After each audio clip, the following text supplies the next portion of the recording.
প্রিয় দর্শক, আজকের ভিডিওটি শুরু করছি একটি অত্যন্ত গুরুত্বপূর্ণ এবং উদ্বেগজনক বিষয় নিয়ে, হাম রোগ। বর্তমানে আমাদের দেশ বাংলাদেশে আবারও হাম রোগের প্রকোপ বেড়ে গেছে, বিশেষ করে শিশুদের মধ্যে।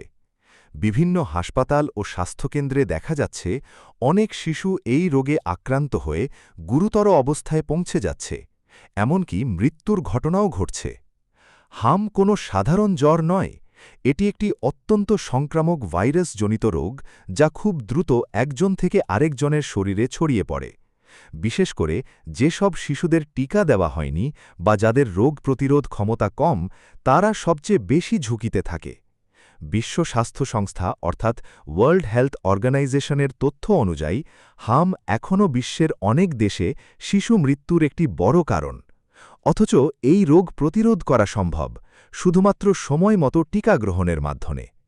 বর্তমানে আমাদের দেশে হাম রোগের বৃদ্ধি পাওয়ার অন্যতম কারণ হচ্ছে টিকা গ্রহণে অবহেলা, সচেতনতার অভাব এবং অনেক ক্ষেত্রে ভুল ধারণা। অনেক অভিভাবক মনে করেন হাম হলে একবার হয়ে গেলে ভালো, কিন্তু বাস্তবতা সম্পূর্ণ ভিন্ন। এই রোগ মারাত্মক জটিলতা তৈরি করতে পারে, যেমন নিউমোনিয়া, ডায়রিয়া, এমনকি মস্তিষ্কের প্রদাহও হতে পারে। তাই আজকের ভিডিওতে আমরা জানব হাম রোগের লক্ষণ কি, এটি কেন হয়, কিভাবে ছড়ায় এবং সবচেয়ে গুরুত্বপূর্ণ এর প্রতিকার ও প্রতিরোধ কিভাবে করা যায়। ছোট বিরতি। চলুন এখন আমরা জেনে নিই হাম রোগ আসলে কি। হাম একটি ভাইরাসজনিত সংক্রমণ যা মিজলস নামে পরিচিত। এটি মূলত শ্বাসনালীর মাধ্যমে শরীরে প্রবেশ করে এবং পরে পুরো শরীরে ছড়িয়ে পড়ে। এই রোগটি সাধারণত আক্রান্ত ব্যক্তির হাঁচি, কাশি বা কাছাকাছি সংস্পর্শের মাধ্যমে ছড়ায়। অর্থাৎ একজন আক্রান্ত ব্যক্তি যদি হাঁচি বা কাশি দেয়, তাহলে তার শরীর থেকে বের হওয়া ভাইরাস বাতাসে ছড়িয়ে পড়ে এবং অন্য সুস্থ ব্যক্তি সহজেই আক্রান্ত হতে পারে। এখন আসি হাম রোগের লক্ষণগুলো কি কি। প্রথম দিকে লক্ষণগুলো অনেকটা সাধারণ জ্বরের মতো মনে হতে পারে, যেমন হালকা থেকে মাঝারি জ্বর, নাক দিয়ে পানি পড়া, শুকনো কাশি, চোখ লাল হয়ে যাওয়া বা চোখ দিয়ে পানি পড়া। এরপর কয়েকদিনের মধ্যে মুখের ভেতরে ছোট ছোট সাদা দাগ দেখা যায়, যাকে চিকিৎসা বিজ্ঞানের ভাষায় বলা হয় কপ্লিক স্পট। এরপর সবচেয়ে স্পষ্ট লক্ষণটি দেখা যায় শরীরে লালচে ফুসকুড়ি বা র্যাশ। এই র্যাশ সাধারণত প্রথমে মুখে শুরু হয়, তারপর ধীরে ধীরে ঘাড়, বুক, হাত ও পায়ে ছড়িয়ে পড়ে। অনেক ক্ষেত্রে জ্বর বেড়ে যায় এবং শিশুর শরীর খুব দুর্বল হয়ে পড়ে। শিশুর খাওয়ার ইচ্ছা কমে যায় এবং অনেক সময় ডায়রিয়া বা শ্বাসকষ্টেও দেখা দিতে পারে। এখন একটি গুরুত্বপূর্ণ বিষয়, হাম শুধু একটি ত্বকের রোগ নয়, এটি শরীরের ভেতরের অনেক গুরুত্বপূর্ণ অঙ্গকে প্রভাবিত করতে পারে।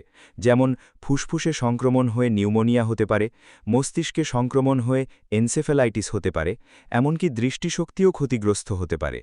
এই কারণেই হামকে কখনোই হালকাভাবে নেওয়া উচিত নয়। এখন প্রশ্ন হল, হাম হলে কি করব? প্রথমেই মনে রাখতে হবে, হাম একটি ভাইরাসজনিত রোগ, তাই এর নির্দিষ্ট কোনো অ্যান্টিবায়োটিক চিকিৎসা নেই। তবে সঠিক যত্ন ও চিকিৎসার মাধ্যমে রোগীর অবস্থা অনেকটাই নিয়ন্ত্রণে রাখা যায়। যদি কোনো শিশুর মধ্যে হাম রোগের লক্ষণ দেখা যায়, তাহলে দেরি না করে নিকটস্থ চিকিৎসকের কাছে নিয়ে যেতে হবে। চিকিৎসক সাধারণত কিছু পরামর্শ দেন: শিশুকে পর্যাপ্ত বিশ্রামে রাখা, পর্যাপ্ত পানি ও তরল খাবার খাওয়ানো, জ্বর নিয়ন্ত্রণের জন্য প্রয়োজনীয় ওষুধ দেওয়া। অনেক ক্ষেত্রে ভিটামিন এ দেওয়া হয়, যা শিশুর রোগ প্রতিরোধ ক্ষমতা বাড়াতে সাহায্য করে এবং জটিলতা কমায়।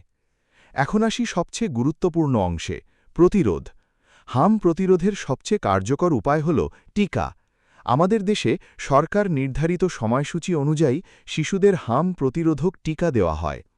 এই টিকা সাধারণত এমএমআর ভ্যাকসিন নামে পরিচিত, যা হাম, মাম্পস ও রুবেলা এই তিনটি রোগ থেকে সুরক্ষা দেয়। অভিভাবকদের প্রতি বিশেষ অনুরোধ, আপনার শিশুকে সময়মতো টিকা দিন। এটি শুধু আপনার শিশুকে নয়, সমাজের অন্যান্য শিশুকেও সুরক্ষিত রাখে। কারণ যত বেশি মানুষ টিকা নেবে, তত কম এই রোগ ছড়াবে। এটিকে বলা হয় হার্ড ইমিউনিটি। মনে রাখবেন, একটি ছোট অবহেলা একটি বড় বিপদের কারণ হতে পারে। প্রিয় দর্শক, হাম একটি প্রতিরোধযোগ্য রোগ, কিন্তু সচেতনতার অভাবে এটি এখনও অনেক শিশুর জীবন কেড়ে নিচ্ছে। তাই আজ থেকেই সচেতন হন, অন্যদেরও সচেতন করুন এবং সবচেয়ে গুরুত্বপূর্ণ আপনার শিশুর টিকা নিশ্চিত করুন। এই ভিডিওটি যদি আপনার কাছে উপকারী মনে হয় তাহলে অবশ্যই শেয়ার করুন, কারণ আপনার একটি শেয়ার হয়তো একটি শিশুর জীবন বাঁচাতে পারে। ধন্যবাদ সবাইকে।